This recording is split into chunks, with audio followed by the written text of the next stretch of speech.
Hello, my name is Wei Li, the technical inventor and the business entity founder of Powereef. I did mention in another video presentation that I handled one single project. The value was, the contract value that is, was at $7 billion of that single project of a twin chemical plant expansion. Now, why did I even mention that number? That is because, according to some expert, the offshore wind market will grow into about 56 billion US dollars in the year 2026. Now, at the time of this recording, we're on the second day of 2023. So over the next few years, it will grow into 56 billion US dollars as the whole market of the world for the offshore green power. Now, how big is that? Again, I used my own procured project as a cross-reference for single project of a two chemical plant expansion. So given the very high cost of the offshore wind power facilities,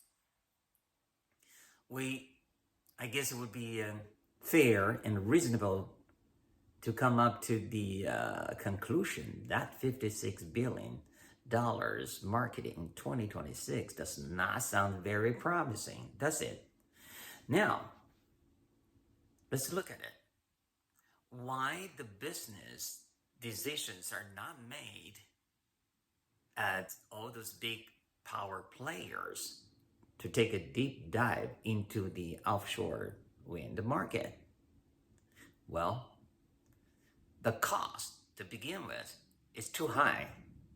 The cost of the installation, the cost of maintenance and repair, the cost of operation, and at the end, basically we're talking the upstream risks and the, so high cost, and the midstream related cost, and then the downstream. Is it smart enough to go and play, by matching with the smart planning and distribution of the onshore power grid operators' capacity? All that becomes the big questions. So if you are to make a business decision for such investment, would you risk the big money? We're talking about, as of today, 10 million euros per fixed offshore wind mill. That means basically the blades, 3 blades and 1 tower and all that, and the foundation, right? Although at least 2% of the floating foundation of the offshore wind installations are in the market, yet the cost is still high. So how high is high? Let's put some quantitative numbers here, or measurement there.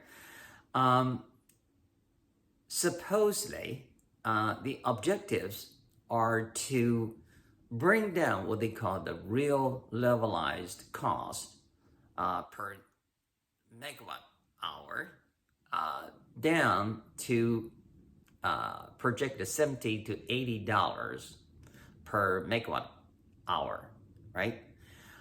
And today, the best achieved of the same real levelized cost per megawatt hour is at somewhere between $120 to $160. And that comparing to probably the significantly lower onshore wind power generation cost. So this is why it is very difficult to jump in today. And to take down that cost, there's some actually it's not just a business of logistics. It also has some real legal barriers. For instance, let's see what's going on in the United States, where I am today. On the East Coast, there are a lot of planning going on for the offshore wind, because that's again the right thing to do. Of course, it is right, because when we look at the temperature change, the weather pattern change around the globe, of course, it has to be done. And nevertheless, the state governments and the federal government in the United States, they are trying to do something that is so right. And the political motivation there put them to link this right thing to another right thing, which is to create jobs for the U.S. And as a result of that, the new regulations tie this installation of offshore wind projects to the Jones Act, which another word for it in the U.S. is called arbitrage, which means it's as long as regarded within the U.S. domestic water, it has to be American flag shipping. So is there a big commercial American flag fleet? I've been in that industry for quite a while, actually quite a few decades. I don't know. There might be a few ships, flagging American here and there. But as a maritime industry on the whole, the U.S. has probably the biggest, U.S. Navy. Nobody's gonna, disagree on that. But the U.S. does not have a real commercial fleet, so that's a given. And then we're talking about very specialized ships to be designed and built, and supposedly 5 of them are in the planning as a result of this regulation to comply with the Jones Act or arbitrage shipping. Is there a problem there? No. Being a patriotic American, of course there's no problem. But let's look at a little history, right? So I went into the Maine Maritime in 1987. Back at that time, I heard, the U.S. Congress representative from different states giving their speech, and I was so touched, really, by their speech. It sounded so patriotic. I mean, the one from the farm state says, the American farmers, they have to compete against those Canadians, Australians, heavily subsidized, and the poor American farmers, how can they compete, right? They needed the support from the U.S. government. Of course they do.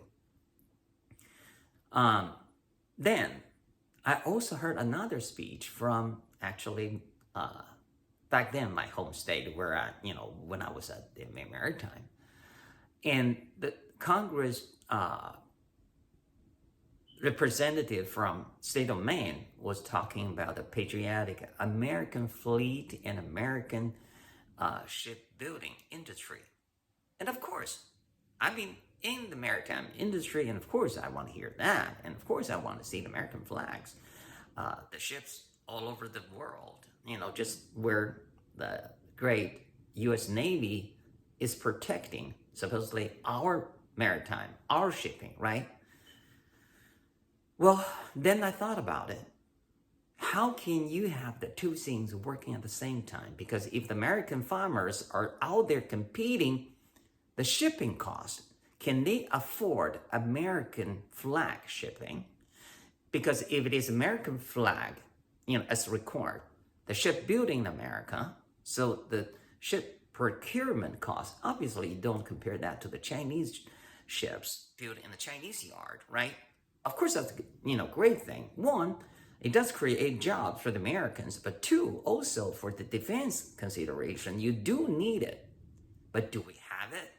Because of that cost so high, who were really building the ships, commercial ships, not the military, not the Navy ships, in the American shipyards, right? If you're from Maine, you know about the shipbuilding industry, how strategically important financially, economically, right, to the state economy. Yes, of course, I was all for that. But then if you're from the farm state, do you want to pay more shipping costs just because you are an American patriotic farmer? That's a great question, isn't it? So when you have the two pieces of bill to waiting to be or to become legislation, you think about this. They both sounded right, but they cannot work together. They actually work against each other, from the different state. So now let's go back and start to review the result. Again, today, how many shipyards actually have the capacity to build the ships right and turn out in a short life cycle like they do in Asia? And that doesn't have to be China. It could be South Korea or Japan for that matter. So if you don't have an outstanding great shipyard or shipbuilding industry in the United States, when you drop the big order of the very different and new specialized ships, what do you expect?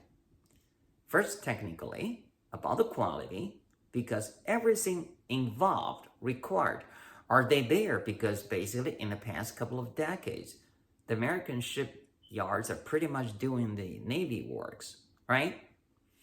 And we all know what happened to the U.S. Navy orders, those new ships, got decommissioned. And of course, there was a reason for that. So now let's come back to the Jones Act compliance. So if you are to do the projects in the U.S. water, of course you have to comply, right? But then can you really expect the cost coming down, right? The installation, the M&R and everything, that actually ties right into the shipbuilding and all that. So that's not just basically the shipbuilding and then the crew, everything, right? So that's what I mean by the legislative barrier that works against the business interests. So we move away temporarily for a subject, for the argument's sake, away from the U.S. water. Let's say we do it in North Sea, right? Where the European jurisdiction, we fall right into. And then if the Americans started this, do you think the EU would protect its own interests against the American interests?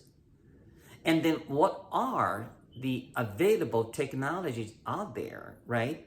And I'm not talking about the shipbuilding or installation. I'm actually just talking about what are the systems out there to be installed. Again, at least 95% today, if not more, are fixed offshore wind fixtures or assets or whatever, you name it. And those, the installation costs, we're talking 200 to 300 meter tall. The latest ventures were basically playing within the 300 meter tall above water. So those installation, of course, those were fixed. And then the floating foundation are beginning to explore the lower cost, supposedly. And we don't know that until we know, for a fact, over a couple of years after the installation. So all this point to the same big question. How can we bring the green power solution to the offshore and to create a real business market for it? Again, the Dutch government started, the trend to decouple, let's use this lately popular word, to decouple with the government subsidies and to make the business partners to basically to do this on their own. And would that actually encourage more business coming, given the current condition of what I don't personally regard as a real business market? I doubt it. So for me, the technical inventor and the business innovator, and of course the business entity founder, I think it's a great opportunity for us because basically where we come in, immediately we could knock down the installation cost with, basically our modular design that our system does not have a single blade at all, right? So our installation method is totally different and basically involve just the very conventional ships, and the operation procedures will be basically anywhere between number of days and and probably a week or two. Basically it depends on the size or the scale of the system, as configured. Of course, we're not talking about a number of wind towers, no. But this is like a cascaded system, and it basically it does not hurt any seascape per se for the image, and it's marine eco-friendly, and so eco-friendly system as a system, and the cost is, I would say, conservatively, to knock down at least 30% from the level where the current or the outstanding installations out there. I will put some of the stats here, but basically if you could Google a lot of public information out there. This is why I try not to copy and paste, do the things to insult the intelligence of our viewers here. But basically, if you have any questions specifically, and if we identify mutual interest, I will come up with the very technical and detailed answers in our communications, following my initial video presentations for you exclusively. But again, this is all about the business talk, right?